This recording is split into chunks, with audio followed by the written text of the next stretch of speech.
Assalamu alaikum, mi salminima onon fof, bienvenue sur la chaîne DJ Bene Production. Hande mi ngari addana mon projet kes wadde réaction de vidéo. So nani réaction de vidéo en koccat son wala vidéo artiste, donc mbaɗen décortiquer. Tagi man wadde décortiquer parce que wana toutes les personnes gondi au même niveau de compréhension kadi jomumen wonko kala. Donc il faut yimɓe defte hen mbawa expliquer yimɓe on certaine momuji. Hande noon en ngari wadde réaction de vidéo rapperuji mauritanien jeeyaɓe to babaɓe aɓe mbiye force man. Donc sen nani force man composé de Ousbi et Capiking et un mélangeur no wiye Meziking. Donc fuɗɗiɓe rap vers 2012-2013 environ ko rapperuji joguiɓe talent machallah kadi aɓe mbaɗa affaire aji baɗi grave e game. Donc en jahat aɗa jogui son goto no wiye Funérailles, après mbaɗa mo décortiquer garten générique.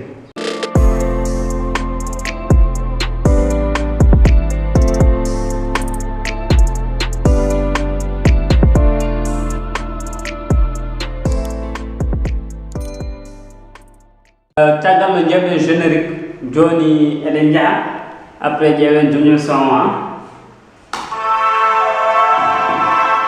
Donc DF Khalis studio ko Def Khalis waɗi réalisé clip o. Donc c'est un studio mbayron noon depuis Mauritanie Nouakchott.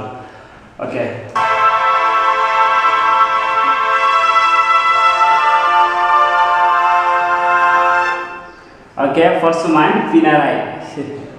Donc ɗo so ƴeewi ɗo Funérailles il faut ngandi ko Janes, mais e nder son bon ɓe mbaɗi emprunté mot goto. Donc Funérailles ko juste oɗo mo pour pamirɗen ko genre ko ego trip. Donc min paamo yeeso après ko yiɗi haalde réellement ko.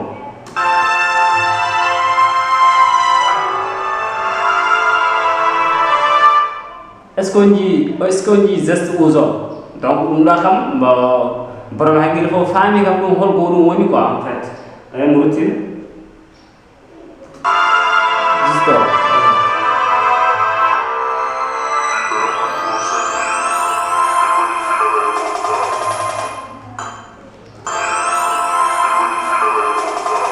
donc o wi ko wi rap hanki o sankima, wiɓe rap hanki o sankima min mbaɗi Funérailles. Donc rap hanki o ɗum ɗo am ça nous inspire.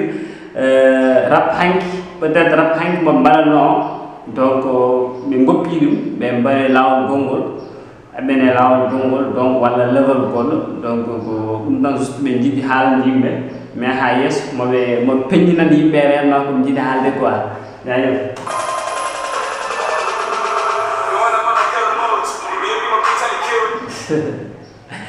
Donc ɗo ko Capiking on ɗo, donc aka Kingo kon adi naddi quoi en fait. O wi o wona malakal mawti mais o yoɓi bital kew. Donc kañum ko ɗum punchline quoi, ça résume beaucoup de choses.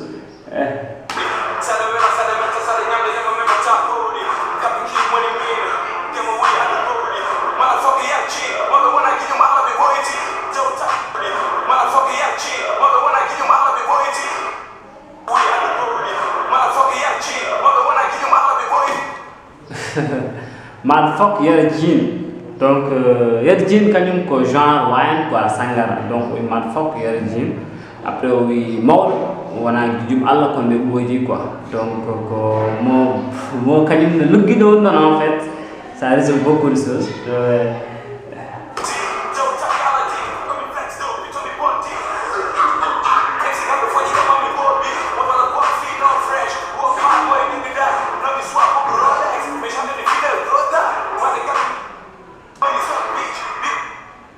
Avant tout, min look capi on e haalmi quoi avant de continuer ko jimi haalde ko.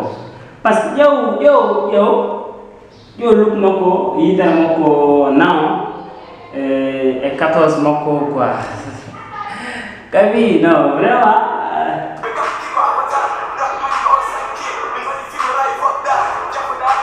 kattorede kende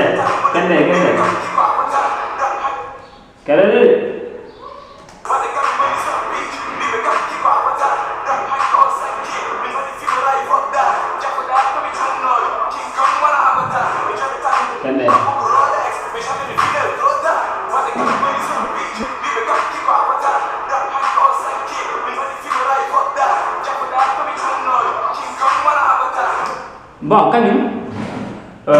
bon, oui, King Kong, voilà, avocat, quoi, en fait, avocat. Après, oui, Habo, oui, Diafra, comme Junior, donc, King Kong, voilà, avocat, quoi. Et donc, c'est compliqué.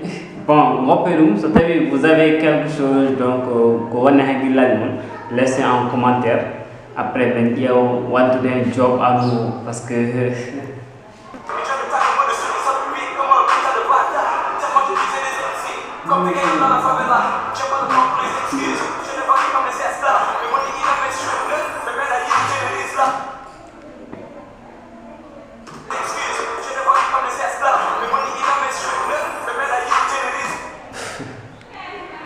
Non, tapi il dénonce, hein?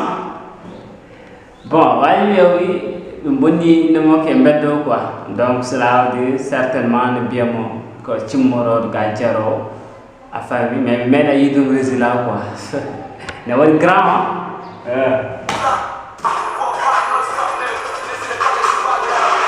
Wow. Unjul wow.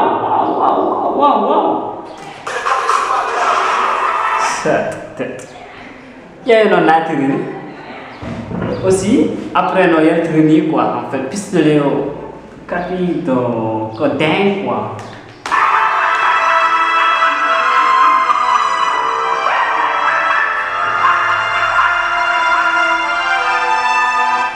Et aussi, donc chapeau aux gens qui participé aux vidéos. Parce que les tinimo quoi, franchement, les joueurs rôle pas de faillir de clip avec de caméra, mais ils ont respecté leur rôle, chapeau à eux quoi.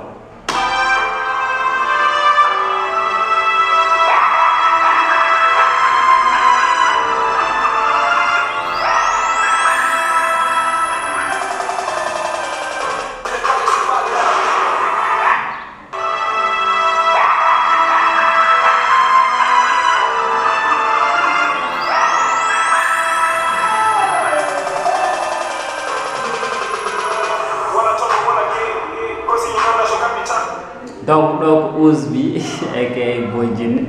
Donc on a gay, mais on a inondation capitale, cause inondation capitale en fait. Donc on punch passager capi foot punch notre punchline début son component fi punch donc nous le job quoi en fait.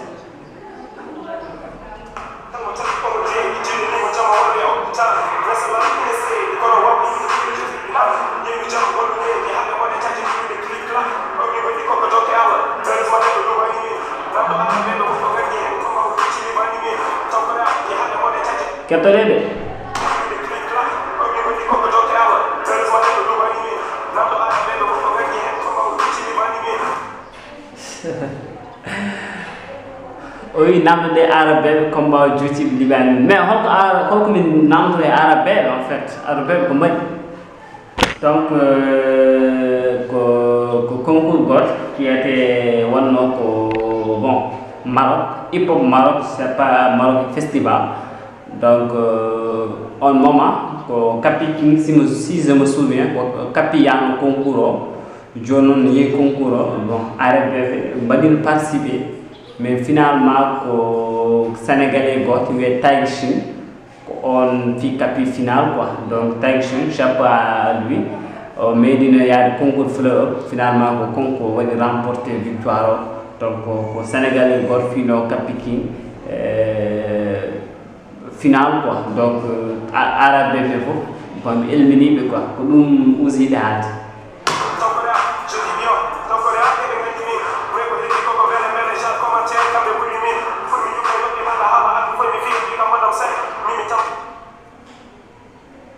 Mais calme, climat elle voit beaucoup de choses. On y a, ma hori vol, Donc me funérailles même en fait t'es Maori vraiment vol de bon si je me souviens que c'était leur clash avec Advice mais on continue quoi.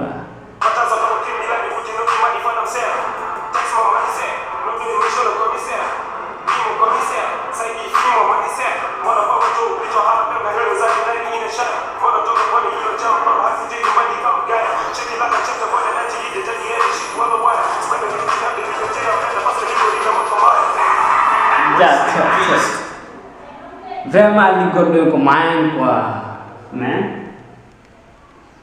c'est